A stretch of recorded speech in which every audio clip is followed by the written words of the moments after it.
San Bartolomé de Tirajana experimenta desde hace algunas semanas un incendio político sin precedentes, un incendio que ha movilizado a la sociedad civil contra el nuevo Plan General de Ordenación redactado por la empresa pública Gesplan del Gobierno de Canarias. Un plan que se ha redactado a la medida, a su vez, de la Ley de Modernización Turística y que establece condiciones verdaderamente llamativas y draconianas para los pequeños propietarios de muchos bungalows y apartamentos en el sur de Gran Canaria. Estamos en este momento en una zona, en uno de los iconos turísticos de Gran Canaria, en la zona de Las Burras, San Agustín, en el municipio de San Bartolomé de Tirajana, y estamos con una de las personas que mejor conocen este conflicto y que se ha movilizado desde el principio para atender las peticiones de cientos de ciudadanos, que ya son miles, alarmados por la redacción de ese plan general y por la redacción de la Ley de Modernización Turística y de los decretos que la desarrollan. Se trata de Davinia Arbelo, ella es concejal de San Bartolomé También Puede. Hola, Davinia. Hola, Teresa. Me gustaría que empezáramos esta entrevista. Querríamos hablar de ese macroincendio que se ha desatado alrededor del plan general y de la Ley de Modernización y sus decretos, pero sobre todo me gustaría empezar, Davinia, preguntando cómo llegó hasta ustedes cómo detectaron ustedes las primeras preocupaciones o las primeras alertas de los ciudadanos sobre esta cuestión. Bueno, a nosotros en un primer momento nos contactan una serie de propietarios en la zona turística, principalmente propietarios que viven en complejos donde se mantiene una relación un tanto conflictiva con la explotación y que por lo tanto se han visto forzados a estar pendientes de la normativa y de cómo esta normativa les afectaba de cara a esas relaciones con la explotación con la que conviven, ¿no? Entonces ellos mismos pues han ido alertando a sus propios vecinos que viven en los edificios turísticos y que residen en ellos de manera legal, me gusta siempre aclarar, de manera absolutamente legal.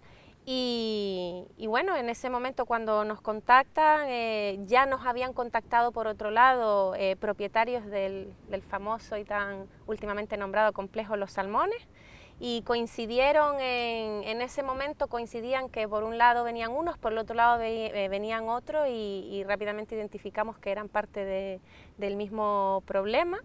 Y que bueno, que merecía la pena que nos reuniésemos todos conjuntamente y finalmente pues después de confirmar, accediendo a la propia normativa, que lo que se nos estaba trasladando era absolutamente cierto. Sí tengo que decir también que como todos ustedes cada día vamos conociendo un poquito mejor la problemática, la trascendencia de la misma, ¿no? Porque cada día se descubre algo en la letra pequeña. Eso es, entonces bueno, en ese primer momento sí vimos claro que verdaderamente el Plan General de San Bartolomé de Tirajana introducía por primera vez esa prohibición expresa del uso residencial en el suelo turístico, que además calificaba como turístico, o sea, directamente en las parcelas, en las fichas de las parcelas del planeamiento aparecía en el uso principal la palabra turístico, que hasta este momento no era así, ¿no? En esa casilla de las parcelas, de las fichas de las parcelas, lo que venía diciendo hasta ahora era casas vacacionales, apartamentos bungalow, ¿vale? No se decía turístico expresamente, y esto es importante destacarlo porque hay quien pudiera decir no, pero es que es lo mismo, no, si fuera lo mismo pondría lo mismo, ¿no? Legalmente hablando. Y también confirmábamos la relación que todo esto tenía con la normativa turística más reciente, la 2/2013, que se modifica en el 2015, y el decreto de desarrollo también en el 2015. Eso significa que lo que en un primer momento es identificado por los propietarios como una alerta que tiene que ver con el plan general, cuando la gente se pone a leer la letra pequeña empieza a descubrir que no, que el plan es simplemente la pieza de un marco jurídico mucho más amplio que se inserta a partir de la Ley de Modernización Turística y que conecta perfectamente con un decreto que habla expresamente no ya de prohibir la figura del propietario residente, sino que incluso casi que advierte con la posibilidad de una expropiación, podríamos decir encubierta, pero ni siquiera eso. La pregunta, Davinia, cuando este asunto salta en el ayuntamiento, ¿ustedes creen que el ayuntamiento, porque no fue el ayuntamiento quien redactó el plan general, el ayuntamiento tenía claro qué es lo que recibió cuando recibió el plan general? Sí, absolutamente. A ver, la propia ley, el preámbulo de la ley habla de la especialización del suelo, habla del fenómeno de la residencialización, o sea, el proyecto es claro, ha habido un diagnóstico en el que se habla del deterioro de la zona turística, el diagnóstico es que ese deterioro se debe a la residencialización y por lo tanto la solución pasa por la especialización del suelo y la desresidencialización. Eso ya en la normativa turística. El plan general lo redacta la empresa pública dependiente del Gobierno de Canarias, pero lo hace en continuo contacto con el ayuntamiento, con los informes del ayuntamiento, y el ayuntamiento está informado en todo momento. Además, también ha habido toda una serie de... O sea, se han aprobado instrumentos de ordenación anteriores y superiores al Plan General de Ordenación, el Plan General Insular y el PTOTI, el Plan Especial Territorial, y nuestro alcalde era consejero del Cabildo cuando eso se sometía a votación y votaba a favor de los mismos. O sea, no es algo que de repente le llegue al ayuntamiento un documento y que a lo mejor no ha llegado todavía a leerse el artículo 33.6b en el que se prohíbe la residencialización. O sea, hay un diagnóstico, un objetivo claro y bueno, es un debate que yo entiendo que se ha producido a espaldas de la ciudadanía, y ahora cuando la ciudadanía recibe un poquito de información, demanda su presencia en ese debate. Usted escribió un artículo de opinión en el que decía que cuando empezó a bucear en estas comunicaciones espontáneas que le llegaban de los ciudadanos, usted empezó a descubrir casos de personas, claro, porque en San Bartolomé de Tirajana, una vez se produce la crisis económica, pues se genera un proceso de salida de muchos complejos de la explotación turística y a su vez de ocupación por familias que no tenían otra vivienda que la turística que ocupan en este momento.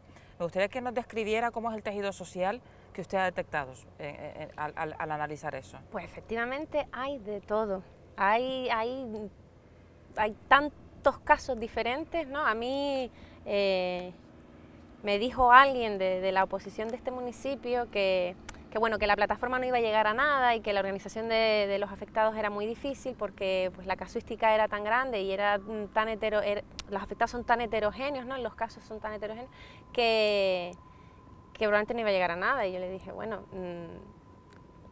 al hacer las leyes y al desarrollar decretos y reglamentos, entendiéndolos a todos como la misma cosa, e intentando pasarles el rodillo por encima, ustedes han hecho que ese colectivo deje de ser heterogéneo y todos ahora se ven parte de una misma cosa, se ven parte de un proceso a través del cual se está agrediendo el título constitutivo de su propiedad, se está limitando un uso de sus propiedades sin que se les haya informado, sin que se les haya invitado a participar del debate y casi con nocturnidad y alevosía con esa exposición pública durante el mes de agosto. O sea, ¿quién ha hecho que ese colectivo se sienta homogéneo? No hemos sido nosotros, precisamente. Usted utilizaba una expresión muy gráfica, decía que había visto a personas con el miedo reflejado en la cara y en las manos. Explique cómo ha sido eso. Sí, yo me refiero a una primerísima reunión que convocábamos y en la que, bueno, vi parejas jóvenes con niños que no les dejaban escuchar. Yo es que como soy madre también, pues me solidarizo mucho con ellos, ¿no? Sé que es difícil y los veías ahí, ¿no? Y el padre se llevaba al niño fuera y otra vez volvía a entrar, señoras mayores que bueno, me agarraron de las manos, ¿qué me recomiendas que hagas? Y claro, tú miras a esa gente a los ojos y ¿qué le dices? Yo, pues como dije en el artículo, yo no vi a ningún empresario allí que quisiera alquilar su apartamento de manera irregular, o sea, vi gente que se encontraba en un limbo, que desconocía la información, que es que para mí eso es lo más grave, ¿no? Que los propietarios desconozcan la información. Claro, cuando desconoces te asustas, ¿no? Yo ahora lo que le digo a la gente es que de miedo nada, el miedo era antes que no sabíamos lo que estaba pasando, ahora que lo sabemos qué caminos podemos tomar para evitarlo, ¿no? Cuando no lo sabes, cuando eres ignorante, sí, a lo mejor estás feliz, cuando eres ignorante de lo que está pasando, puede que no estés preocupado, pero lo que te puede ocurrir es mucho más grave, ¿no? Todavía no se conoce la posición que va a tomar el gobierno de Canarias ha insinuado, ha dicho de una forma un poco light, que va a revisar el decreto que da origen a toda esta alarma social, porque a estas alturas es bastante absurdo no reconocer que hay un estado de alarma social elevado. pero nadie acaba de decir en los grupos que forman parte del gobierno hacia dónde tiene que evolucionar ni la ley de modernización turística ni tampoco el decreto que la desarrolla para resolver este problema. En opinión de David Arbelo, ¿cuál debería ser, sin desarrollar todavía totalmente la cuestión, cuál debería ser el sentido que tuviera esa normativa? Bueno, yo entiendo que lo primero es paralizar este proceso administrativo de aprobación del Plan General de San Bartolomé de Tirajana. Paralizarlo porque con esta oposición tan clara y tan grande y ante esta alarma social, como tú dices, no puede salir un plan general adelante, y menos afectando a tanta gente de manera negativa. Entonces, lo primero, la paralización del plan. ¿Qué ocurre? Que es cierto que este plan, como cualquier plan, está obligado a integrar la normativa vigente. Vale, hablamos ahora de la ley y de los decretos, el 85 y el 113. Nosotros en su momento denunciamos el 85 en relación con el plan, porque entendemos que el alquiler vacacional forma parte de la fórmula que se ha ideado para, en última instancia, producir esa especialización del suelo, pero el que afecta de manera más directa a los residentes en zona turística y a los propietarios en general en la zona turística es el 85. ¿Qué creemos nosotros? Nosotros entendemos que se tiene que abrir el debate, y que se tiene que permitir, tiene que haber espacio en ese debate para los afectados. Tiene que hacerse un diagnóstico real de lo que ocurre en este sur, no puede ser un diagnóstico a la medida de los delirios de algunos políticos o de algunos empresarios. O sea, tiene que ser un debate real que permita la elaboración de un plan que realmente reconozca la realidad que hay en San Bartolomé de Tirajana y proyecte un modelo de ciudad futuro, pero partiendo de la realidad, partiendo de los derechos consolidados, partiendo de los usos legales, partiendo del respeto a la propiedad y a la gente que vive aquí. Y por supuesto que nosotros entendemos que en San Bartolomé de Tirajana está gran parte del motor económico de la isla, pero que para defender los intereses generales de la isla tenemos un cabildo estupendo y que nuestros políticos en San Bartolomé y nuestro alcalde en especial tiene que velar por los intereses también de los vecinos de este municipio, y que es a ellos y a nosotros a los que nos toca el papel de defender eso, de defender esos derechos y de ser capaces de construir un modelo que los reconozca y que los integre, no que los segregue y que los castigue. Hay una cuestión que tiene que ver con la redacción específica del decreto que desarrolla la ley turística y determinados porcentajes que se manejan para los supuestos en los que una comunidad pueda expulsar literalmente a un propietario, incluso sustituirlo, porque la ley utiliza esa expresión. Hay determinados porcentajes de los cuales resulta muy difícil pensar que eso sea redactado de manera ligera o alegre, es decir, eso parece redactado para conseguir un determinado fin. Usted en un determinado momento habló de la hipótesis de que hubiese, digamos, grupos de presión empresariales agazapados a la espera de que se deteriorara la situación para aprovecharse, digamos, de la precariedad económica de la gente, de los más pequeños. ¿Ha visto con claridad la configuración de alguno de esos grupos de presión? ¿Le sigue sonando eso?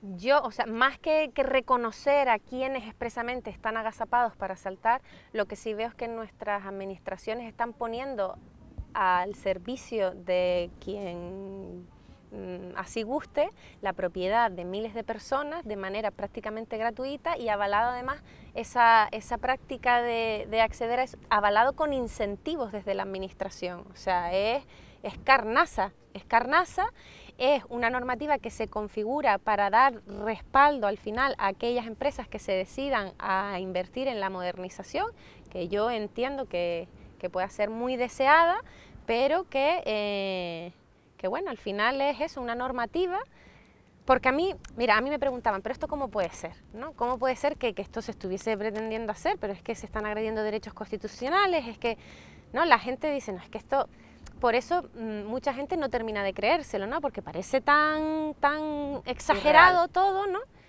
Y claro, cuando uno intenta averiguar cómo se iba a llevar todo esto a la práctica, claro, dices, no, es que, como bien dijo Castellano, y esto sí lo recuerdo perfectamente, es que esto es deseable por todos y se hará despacito.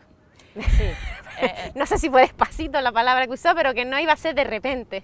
Claro. Lo vamos a apropiar, pero despacito. Despacito. Entonces el despacito es lo que hace que este tipo de cosas sean posibles, que este tipo de medidas se implementen. ¿Por qué? Porque la gente no se solidariza, la gente no entiende que hay un problema colectivo en la medida que hay una normativa que les desprotege y que ampara a los que están intentando hacerse con su propiedad a precios irrisorios, en el mejor de los casos. Y claro, era una cosa que se iba a interpretar como problemas internos de comunidades, en aquellos lugares donde la inversión estuviese interesada, en donde no, y los propietarios ni siquiera llegasen a conocer algo de la información, quedarían fuera de ordenación. Ya algún hijo se enteraría cuando pidiese alguna licencia y no se la concediesen para arreglar el complejo de que efectivamente se habían quedado fuera de ordenación, y así una serie de etcéteras, ¿no? de las diferentes combinaciones que podían suceder y que se podían interpretar como realidades distintas, cuando en realidad son todas parte de la misma. Vamos terminando. Hay una pregunta que no quiero dejar en el tintero. Es evidente que en el municipio, en la zona turística de San Bartolomé, hay un determinados núcleos de propiedad que sí que acusan un deterioro importante y que no están a la altura de la imagen que debe ofrecer un municipio turístico como es el de San Bartolomé, con una joya como es la de Maspalomas y Sultunas. Entonces, ¿cuál sucintamente cree usted que sea la solución para dar con la clave de mejorar el aspecto sin atropellar a los propietarios? Hombre, yo creo que